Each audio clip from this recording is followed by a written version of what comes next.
September 9th, 9:52 a.m. District Court, Defendant Lobby Number 1. Alright. Well, I guess this is it. Yeah.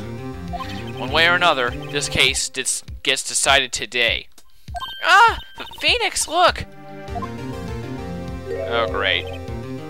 Prosecutor Edgeworth. I received a call from the public prosecutor's office yesterday. He told me that whatever Mr. White says today, it will be the absolute truth. No matter how you try to attack his testimony, if I raise an objection, I have it on good faith that the judge will listen to me. What, does White have the judge in his pocket too? So, you're saying I'm gonna be guilty, end of story? I will do anything to get my verdict, Mr. Wright. Anything. White! Why? How can you torment an innocent person like this? Innocent? How can we know that? The guilty will always lie to avoid being found out. There's no way to tell who's guilty and who's innocent. All that I can hope to do is get every defendant declared guilty, so I make that my policy. Edgeworth, you've changed. Phoenix, you know him?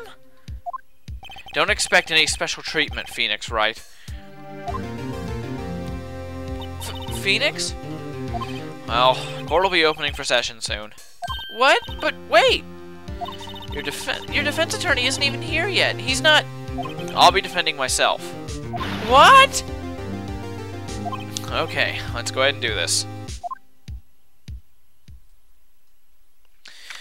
September 9th, 10 a.m., District Court, courtroom number 1. Come on. Alright, smack. The court is now in session for the trial of Mr. Phoenix Wright. I never thought I'd hear that. The prosecution is ready, Your Honor. The defense is ready, Your Honor. Alright, Mr. Wright, are you sure you're up to doing this? Yes, Your Honor. I will be defending myself. Understood. Very well, Mr. Edgeworth, your opening statement, please. As the details of the event are already quite clear to the court, today we will hear the testimony of another witness to the defendant's crime. I see. The prosecution may call its witness. That went far too smoothly. Why didn't the judge ask Edgeworth why his witness didn't testify before? It's like he already knows why. If anyone's gonna raise an objection about this, I suppose it's me. Objection! Mr. Edgeworth, you owe an explanation to the court. Why didn't this witness testify in the trial against Miss Maya Fey? Huh. I'm ever so sorry. Mr. White is a busy man, and besides, at the time I thought that Miss May's opinion was all that would be needed. Again, my sincerest apologies to the court. Excellent, Mr. Edgeworth. I appreciate your demeanor. Gee, thanks, Judge. Great. He gets to show off and I get nowhere. I'd like to call Mr. Red White to the stand. That's I'll. Hate it. Please state your full name. You wish to know the title of my personage? Okay, apparently Sparkly. Your name? Yes, that is what I said. Oh dear, do my locutions confuse? Name! These two are great together. My name is Red White, but my friends call me Blanco Nino.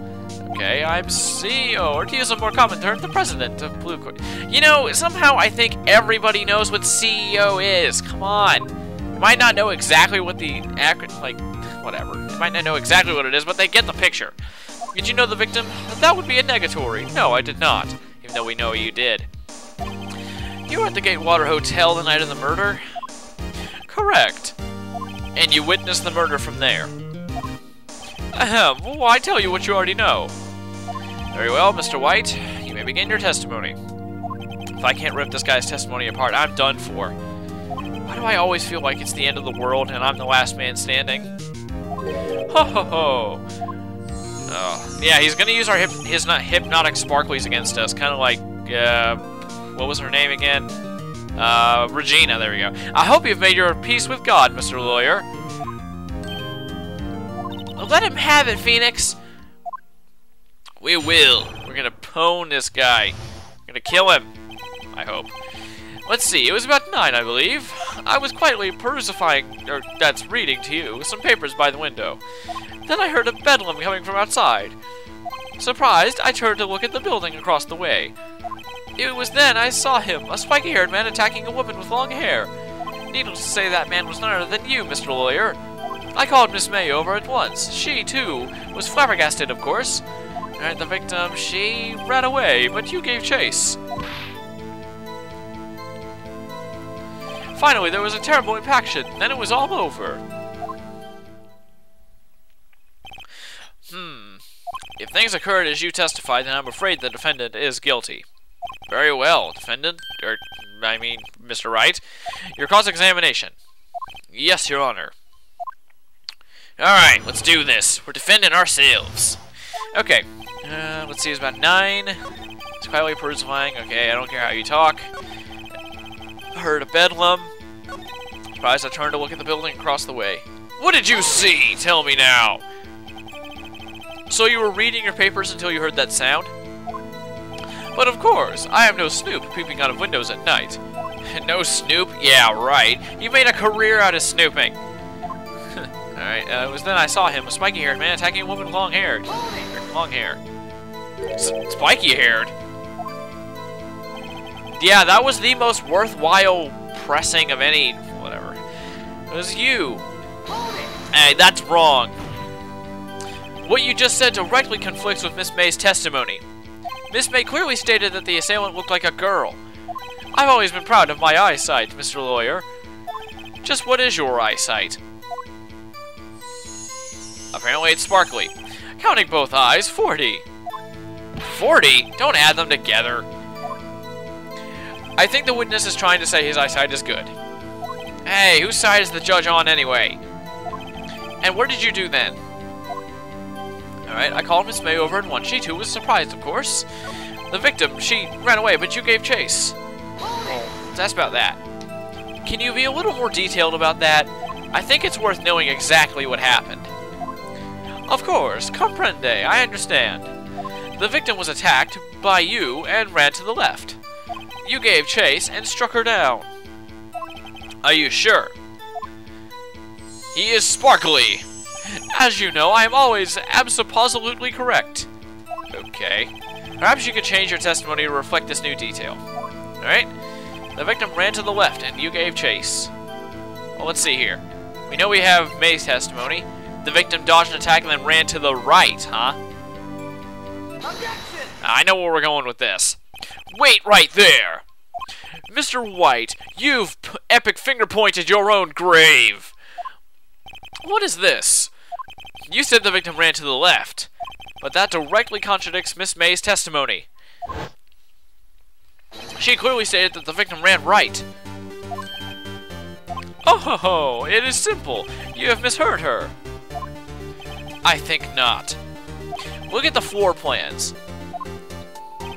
The killer was here, and the victim here. If the victim ran to the left, as you claim she did, she would have been running directly away from the door. She would have been running into a dead end. Don't you find that odd? Very strange. I did see her run to the left. I did. Phoenix, look at his face. I don't think he's lying about this one. True. Maybe he really did see the victim run left. So he did witness the killing? Wait a second. Mr. Wright? Yes, Your Honor? Miss May says right and Miss White says, left. Can you explain this contradiction to the court? Mr. White is right. As Mr. White has testified, Mia ran to the left. But if that's the case, why would she run to the opposite direction from the door? She did not. She was running towards the door, Your Honor. Now you're the one making a contradiction, Mr. Wright. Not at all. Obviously, the witness was not epic finger-pointing the crime from the hotel. Smack. Mr. Wright, what do you mean? Yes, what do you mean? He was not viewing the crime from the hotel. If he was not in the hotel, where could he have been? Come on, Edgeworth, it's not that hard. In the law offices of Fade Company, of course. But of course! Smack, smack, smack. More specifically, he was standing here. Gee, I wonder where he could be. I'm sure it's not in the spot marked with a big red dot. Let's see, I just gotta make sure I get it just right. Because it's... There we go. That's good enough. Boof. There we go. This is where he was. Look! When the victim ran for the door, if he was watching from this point, to him it would appear that she ran to the left. Please, this is no time for jokes and ill taste. That is where the killer was standing. I never would have guessed. Smack, smack, smack. Order! I will have order! Anyone disturbing the order of this courtroom will be held in contempt. Mr. Wright, what are you suggesting? Rapscallion! Objection! The postulations of the defense are a distortion of the truth, Your Honor.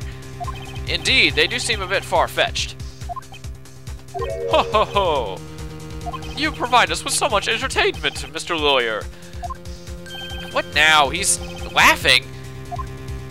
The hilarity of the moment made me remember something. It appears I have been unclear, and for this I apologize. Mr. Your Honor, might I be allowed to testify once more? Very well. Let's hear your revised testimony. Good luck, you can't fix a broken testimony, buddy.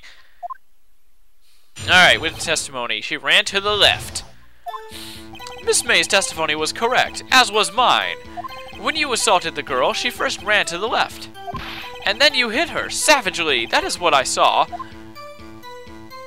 Next, with the last of her strength, she ran to the right. You chased her and delivered the final blow. Wrong. That is what Miss May saw. You see, you hit her twice. Don't you remember, Mr. Lawyer? No.